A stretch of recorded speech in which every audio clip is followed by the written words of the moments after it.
The Giant Magellan Telescope, or GMT, is a telescope with 7 8.4-meter primary mirrors that will be connected and supported together to work as one giant 24.5-meter in diameter mirror. That is 10 times larger than the Hubble Space Telescope and will see details 10 times sharper. We've completed the fabrication of 2 of the 7 mirrors that we need for the primary mirror of GMT. We're working on the 3rd, 4th, and 5th at various stages of manufacture, and we just started making the 6th mirror. The 7th mirror will be cast in 2 years. We're hoping to see first light in 2029.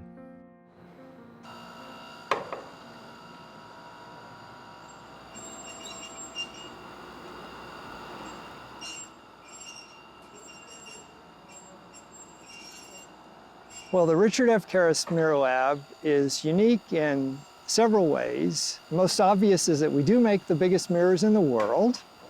More important than that, they're the only big lightweight mirrors. So they're the only mirrors that have the ideal mechanical and thermal properties to hold their shape accurately in the telescope. I came into this job in an uncommon way. I started out as an astronomer when I was young, a professional astronomer. But I was finding that I was more interested in building equipment than studying stars and galaxies. Fortunately, I had the opportunity to meet Roger Angel.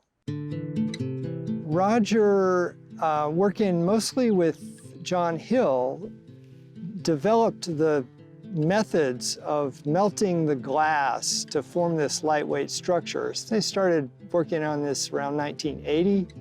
But by 1983, they had settled on the method that's almost identical to what we're still using today.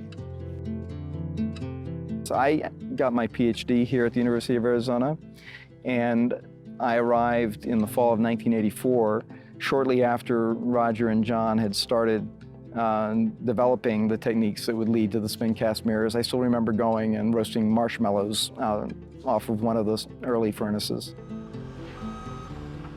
And while that was going on, the plans were being made to build the Mirror Lab under the stands of Arizona Stadium. And then that was completed just a few years later. You know, Roger Angel's vision was to have bigger and bigger mirrors, so we needed more space. And that's where this started, way back in the late 80s. The real estate here was available, and it started as 1 hall, and it is now 3 halls. We now have a casting hall, a polishing hall, and an integration hall. And that's what it takes to fabricate multiple 8.4-meter mirrors. So it takes us roughly 4 years to make a mirror, and about the first year of that is the whole casting process, including building the mold and the long cooling that has to go on.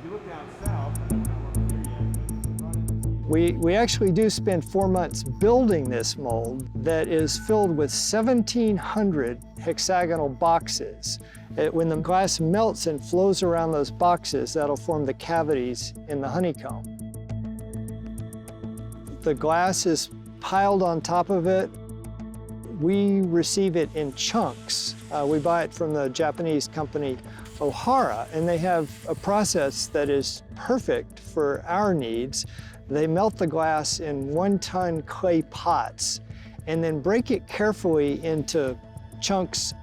And we'll pile those carefully on top of the mold, then enclose it in the furnace, heat it over about 5 days.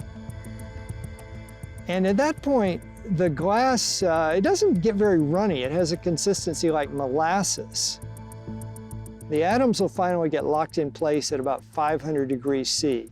That gives you the structure that you need for a mirror. It's got the ideal mechanical and thermal properties, but it doesn't have an accurate optical surface yet. The final 3 years are grinding and polishing, and that's almost all about achieving the accurate surface. And it's the polishing process that will eventually produce this surface that's accurate to 1/1,000,000 of an inch.